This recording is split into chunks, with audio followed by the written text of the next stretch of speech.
Good morning, everybody. It's Chanukah for the 2,200th time, approximately. And it's time we take this deeper. Rob, what does Chanukah mean to you? Hanukkah? 8 nights of Hanukkah? Gelt. Gelt? Hanukkah is about the gelt. Gifts to my grandkids. Dreidel and gelt. Gifts to my grandkids, right? Friends, we are taking Hanukkah reinvented. We're illuminating the Hanukkah because you know what's incredible?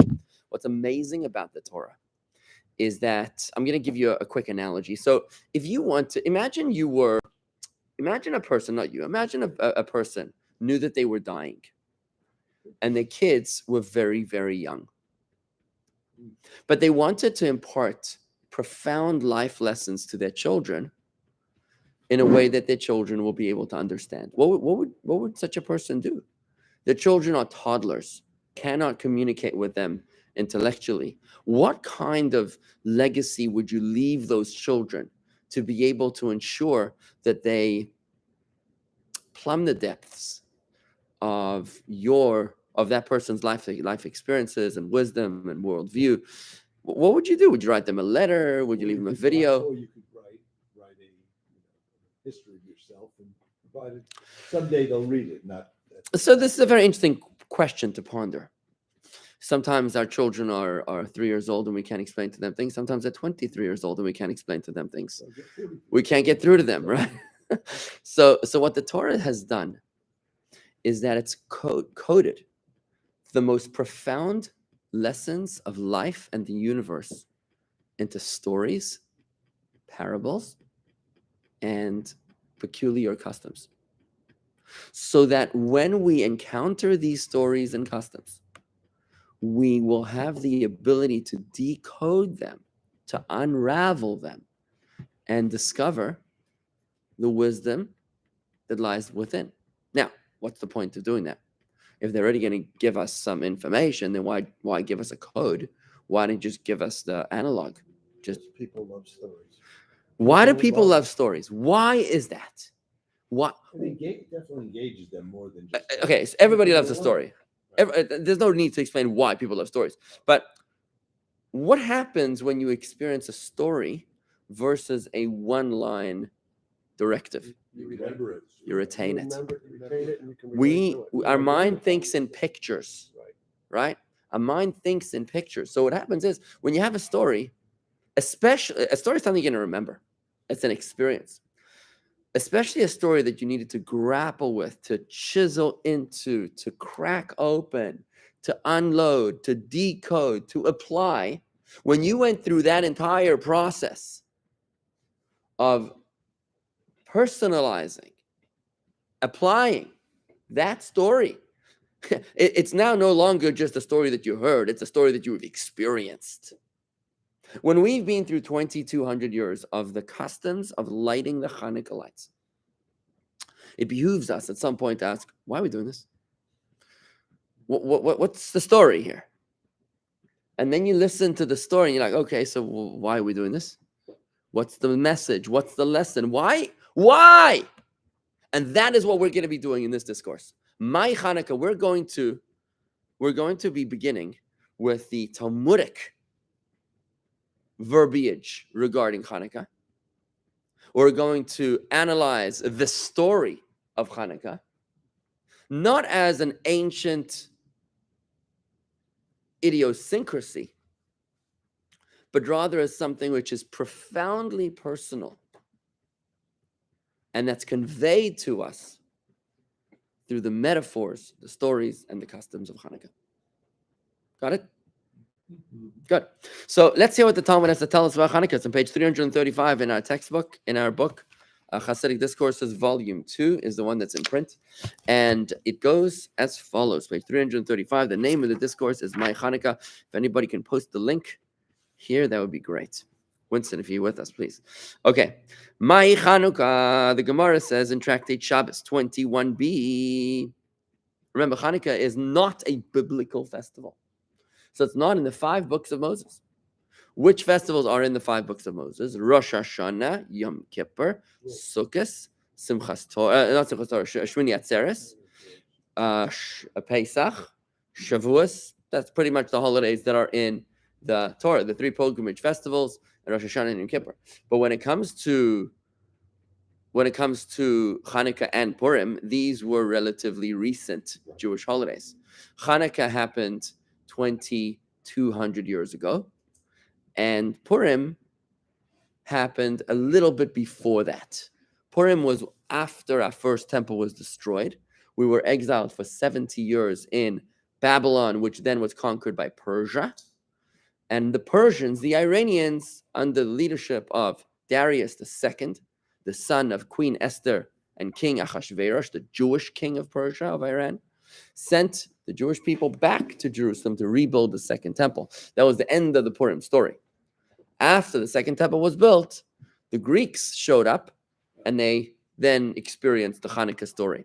So now that we know the context, what is Chanukah? The rabbis taught. The 25th of the month of Kislev begins the 8 days of Chanukah. When the Greeks entered the Holy Temple, they defiled the oil. When the rulers of the house of Hashmonean was a house of priests, a family of priests, Hasmoneans. When the rulers of the house of Hashmonean succeeded in gaining the upper hand and vanquished them, so these priests basically formed a little army called the Maccabees, under the leadership of the Hasmoneans, Matisyahu, the Maccabee, the brothers. He had 4 brothers, and his father was Matisyahu was the father. Sorry, he had 5 sons. So when the rulers of the house of Hashmonean succeeded in gaining the upper hand and vanquished them, the holy temple was searched, and but 1 flask of oil was found with the seal of the high priest still intact. There was only enough oil to last but 1 day. A miracle occurred, and it lasted for 8 days. The following year, these days were established as festive days commemorated by the recitation of Hallel and paeans of Thanksgiving. How do you pronounce that word? Paeans? Paeans? Don't know what that word is. Paeans. Songs of Thanksgiving. Now, I don't know about you, but I'm completely baffled by that piece of Talmud. So what is Chanukah? Basically, the Greeks showed up. They were looking for oil. The Jews beat them up, and they found the oil. And they found 1 flask of oil that lasted. But the Greeks weren't looking for oil. They were looking for oil, apparently. The Greeks just, Apparently, they were defiling the oil. That's what it says here in the Talmud. It says straight up, when the Greeks entered the Holy Temple, they defiled all the oil. No, that's true, but that wasn't the purpose of. I beg to differ. That's what it says in the Talmud. It says they defiled. Right, that's true, because that was part of the Jewish ceremony. Well, you know what's So these kibbutzes, they defiled everything. They weren't looking for. Okay, you know what's deafening in its silence in this passage? What's deafening in its silence? There's no mention here of a war. There's no mention of a war at all. It says the Greeks showed up and they defiled the oil, right? Let's say that is a side point, but it doesn't say that the Greeks came to conquer the Jews. It doesn't say that the Greeks are trying to conquer the land or drive the Jews out of the land. No. The only thing it says about the Greeks. Okay, it doesn't say that. I understand, but So there's no mention of anything other than the oil. So if the oil is indeed tangential, as you folks are recommending, it would be a little surprising why it's the only detail that's mentioned here, right? Okay, then the Jews kicked them out. And then again, it's all about the oil. It doesn't say anything about the victory. The victory is like a side thing, a side note here to finding the flask of oil. And what are we commemorating? What are we celebrating here for 8 days? Why is Hanukkah 8 days? You know why Hanukkah is 8 days? Because the oil lasted for 8 days. right. Now, if we were here, now we know, guys, we know, because they had oil for 1 day. So it's a very, very wise man here asking a question. Why is Hanukkah 8 days if the oil already had enough oil to last for 1 day? There was already oil enough for 1 day, right? They had oil for 1 day. The miracle was the extra 7. Right. Does that make sense to you, Chuck? Yeah. Right, it's a very, very wise man over there. Except the oil never. Where are you pointing? This one. I took the class last year. I remember. We're not even talking about that in today's discourse, but it's a very interesting question. That it's called the great question of Hanukkah, is why is Hanukkah 8 days if the miracle only was 7 days? There was natural oil for 1 day. Maybe we'll talk about it throughout as we go through this. What's above nature? 8. Oh, okay, fine. So you're getting places. Fine. All right, give us a little Let me say this though. Let me say this. We've never learned this discourse, by the way. I just want you to know this discourse we've never studied before. It's gonna touch on themes that we've touched on, but it seems like the miracle was based on the oil, which you folks moments ago said is tangential. But if if the oil was tangential, then why are we celebrating 8 days because of the oil? It seems like the oil is a little more of a main character than you are suggesting. And again, we're decoding the story here, right? I would think that every Jewish holiday, somebody tried to kill us, we beat them, and we get a Jewish holiday with special food. Right, and we Right? and we- The Greeks wanted to get rid of the religion. exactly. Without the priestly oil, you can't do sacrifices in the temple. And that would get rid of the religion. Exactly. That's the way I learned it. That's the way I understood it. I'm trying to keep it simple for starters over here. You're Well, diving a little well, deep there. They say all Jewish This is history a can be fancy summed class. up. We had that. Yeah, into 3 phrases. Yeah. They tried to kill us. We won. survived. Let's see. Yeah, somebody said that about Hamas. It's like, somebody said to Hamas, do me a favor, we have enough Jewish holidays. We're trying to keep our payroll. We need another Jewish holiday. We're gonna win this war. We're gonna have another Jewish holiday. So why, leave us alone. Thank you for sponsoring our Jewish holidays, but we don't need more. Anyways, But this was maybe it wasn't a miracle that we defeated, that the Maccabees won. Maybe the only miracle was the oil. That's why we celebrate the oil. there's not even a mention in the Talmud. Remember, the Talmud is the original text that the sages wrote to identify and clarify the miracle of Hanukkah. It doesn't even say anything about a victory. It happens to be that a small band of Jews, Jews, right, vanquished the mighty American army. The world superpower, right? Think about it. Imagine if, let's even say the IDF would have beat the U.S. Armed Forces. That would be a very, very significant victory, right? Here you have the very mighty organized superpower army of Greeks that was vanquished by the Jews, and there's not even a mention. Its silence is deafening here. So as we decode the story, we realize that there's an overemphasis here about oil. Now we know that Hanukkah is all about the oil. It's about donuts, latkes, candles. There's this tremendous emphasis on oil. And there's not even a discussion about the victory. When the war was won? The war was won, the Greeks were driven out on the 24th day of Kislev, which is the day before Hanukkah. The 25th day of Kislev is the first day that the Maccabees or the Hasmoneans found the flask of oil and rededicated. Hanukkah means dedication, rededication, inauguration. They re-inaugurated the second temple, and now they lit the oil that burned for 8 days. So the Hanukkah story, or the Hanukkah miracle, or the Hanukkah festivities began after the victory. There's not even a reference.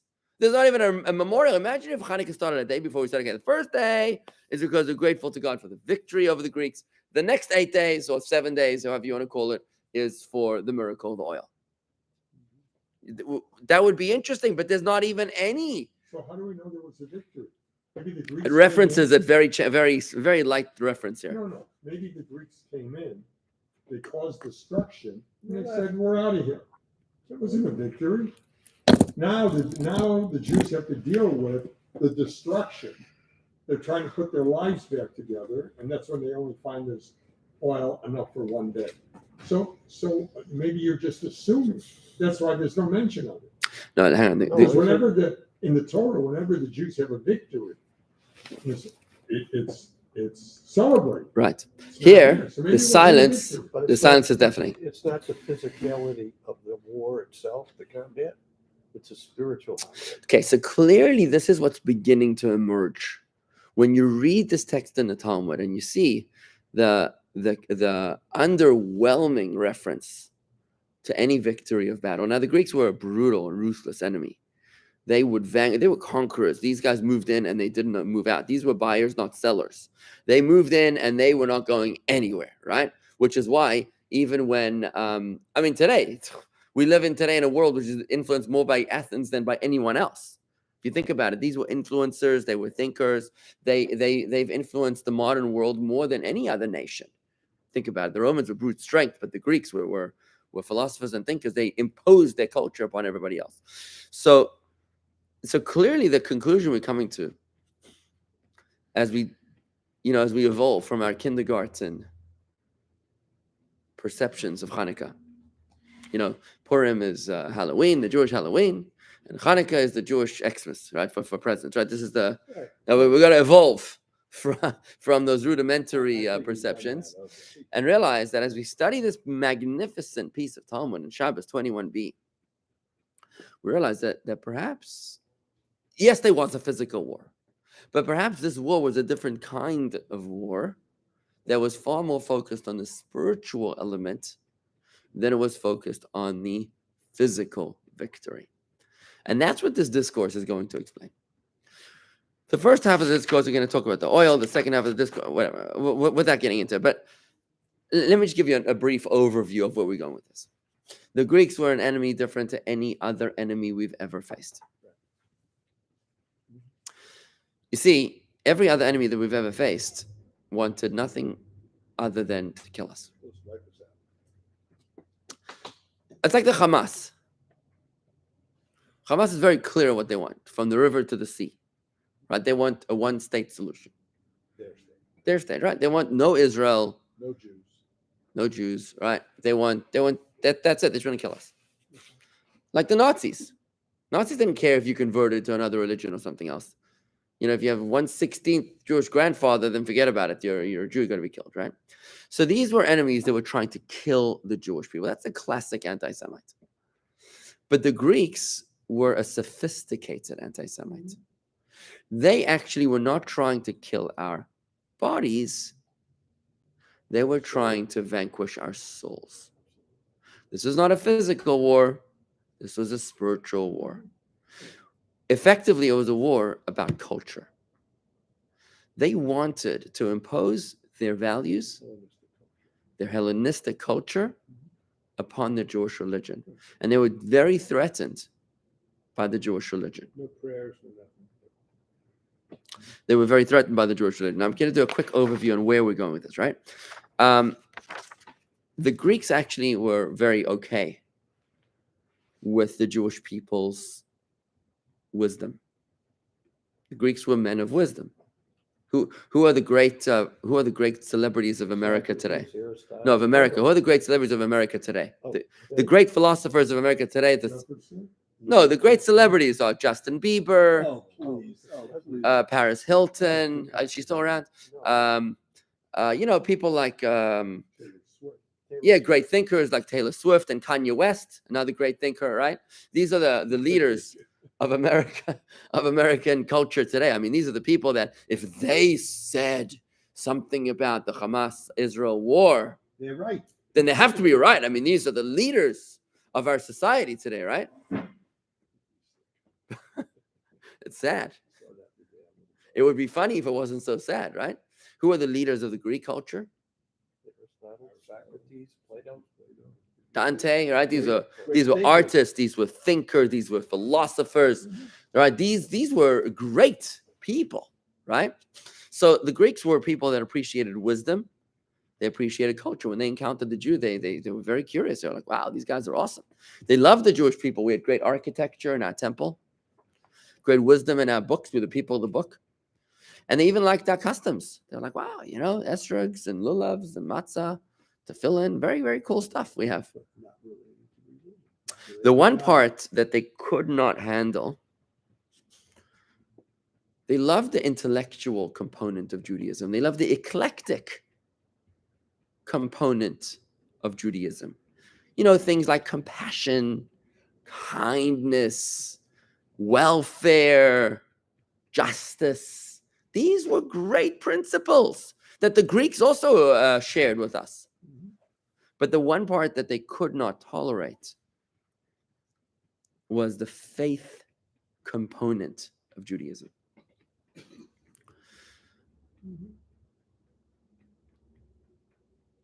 Any relationship with, any experience in Judaism that was not rational,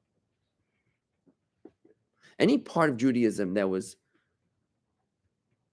based on shameless faith, the Greeks needed to eradicate. They had no problem with incorporating the Jewish culture into their culture, but the antithesis of their culture was faith, because they could not tolerate submission to a creator God who was greater than all of their deities, their gods. They couldn't handle the fact that there was a Jewish God who demanded 100% complete surrender. More than Zeus. Right. Well, even their gods were sort of powerful human beings. No? No, they lived in Mount Olympus. They were giants. Weren't they like giant human beings? Isn't that what their gods were? But the idea of a creator God was certainly not part of their culture. Remember, they celebrated the human body. They celebrated naked wrestling and the human form and art. For them to be able to accept a God who was irrational, incomprehensible, and unfathomable was the antithesis of their worldview. In fact, the word Greece in Hebrew is a very interesting word. Greece in Hebrew is Yavan, Y-A-V-A-N, Yavan. Now, how do you spell Yavan in Hebrew letters? A Yud, a Vav, and a final Nun. What's a Yud? A Yud is a little tiny dot at the top of the line. It's a Yud. How do you write a Yud? You do it like apostrophe. Right. What's a Vav? A Vav is a line that goes from the top of the line to the bottom of the line. Right. Just a straight line. Yeah. So it's a long Yud. And then there's this one. No, that's a regular Nun. What's a Right. final Nun? A final Nun, at the end of a word, it goes all the way down beneath the line. Right. So Yavan is spelled a line at the top, like a scratch at the top of the line, and then a longer line to the bottom of the line, and then a longer line that goes all the way beneath the bottom of the line. So it's like a degradation process, because the Greeks were entrenched in this physical universe. They would dig their heels into the rational understanding, comprehension, and appreciation of all of the countless beauty and wisdom and culture of this magnificent universe. They were downward oriented. Faith is upward oriented, right? With this understanding, they encountered the Jew and they said, listen, this is all great. We love everything about you, except for the yarmulke.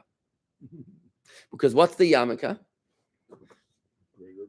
Right, so the tzitzis reminds you, there's a numerical value of the word tzitzis. It reminds you that there's 613 commandments. Okay, we can handle that.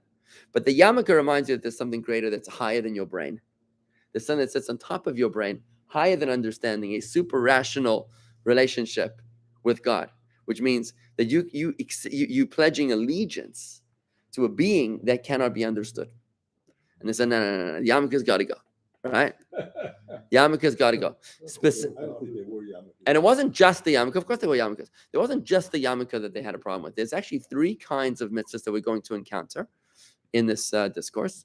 All the 613 commandments fall into one of three categories. There are the mitzvahs that are rational mitzvahs, like honoring your parents, like giving tzedakah, like not murdering and not raping and not stealing, even resting on the seventh day could be interpreted as a weekend, as a rational mitzvah.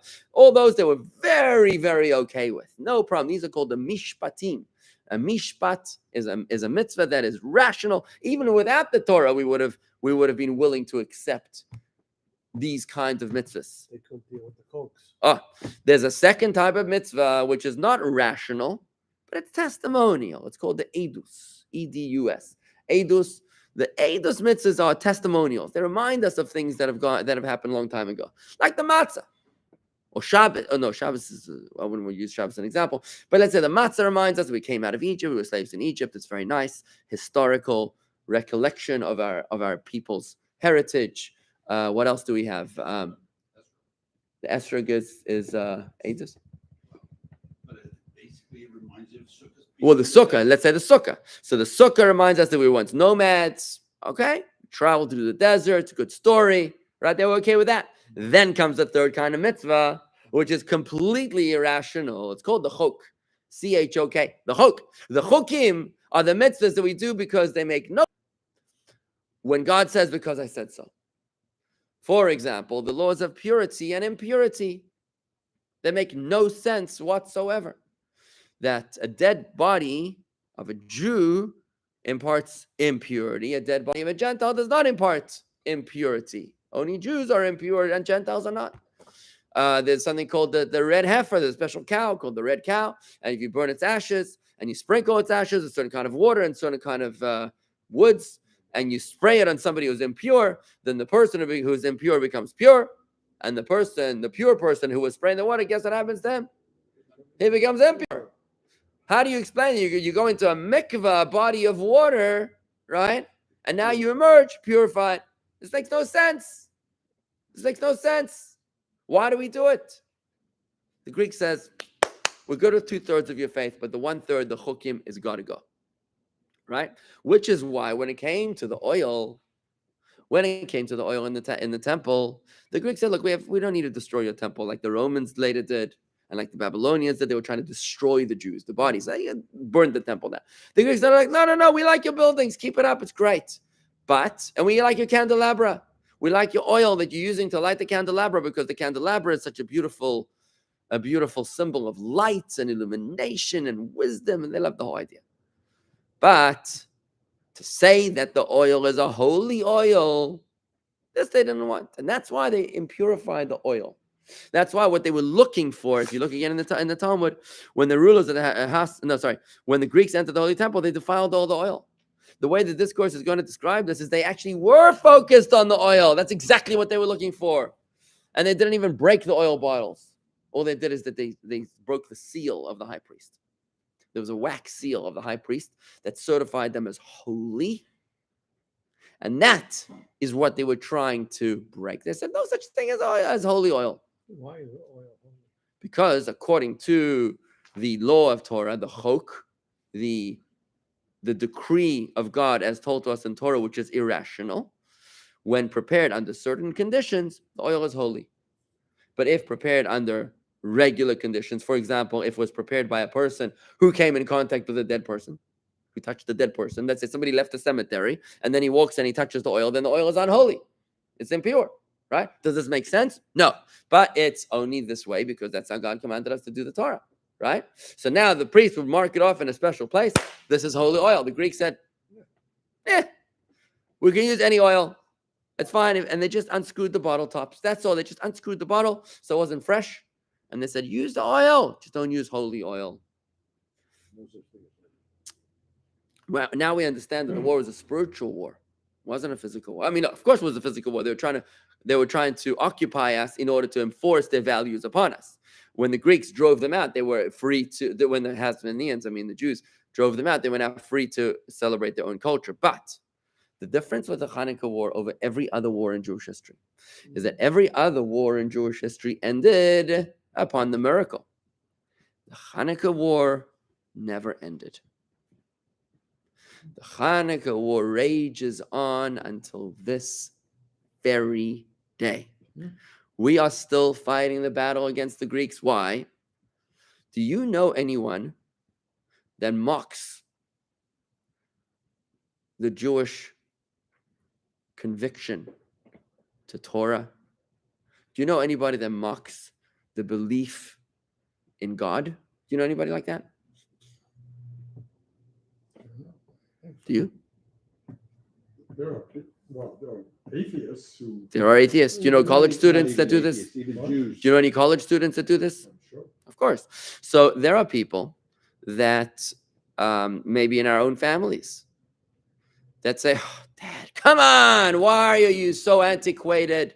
Why are you, at my previous seminar, I'm getting a lot of attention. It's called The End of All Anti-Semites here on YouTube. So somebody wrote a comment and he says something like, this is 2023. Do you also believe in magic? Right? As if to imply that you can't believe in anything that is not. Hashem's a magician. You can't believe in God. That would be ridiculous to believe in God, right? And this is all around us, where people in our own family, spouses, parents, children, you want to keep Shabbos, right? And they say, well, please, it's a ball game. What do you mean Shabbos? Who cares if it's 5:20 or 5:26? The candle lighting, whatever, get over with it. Don't take it too seriously, right? But the faithful Jew, the believer, says, no, my commitment to God is total, it's entire, it's wholesome, right? The what's it called? The non-believer makes fun, and he says, no such thing as God, right? And this is the Greeks. This is the modern day Greeks that they come in and they say, why do you need to have a Chanukah party that's kosher? But Rabbi, it's so much cheaper. You'll make so much more money for the temple if you go with a non-kosher caterer. And besides, people like the non-kosher caterer because the shrimp is much better from the non-kosher caterer than it's on the kosher caterer. Right? Wait, the shrimp from the kosher caterer is good? Yeah. So these are challenges that we struggle with every single day, on our, for me as a rabbi here at the Chabad, people want to donate to our auctions. They want to give us certificates from various restaurants, local restaurants, and we're like, we can't, what? Right? They want to donate sort of non-kosher items to the auction, right? So and they say, Rabbi, you can make money. This is great, right? And I'm like, no, wrong. We can't do it.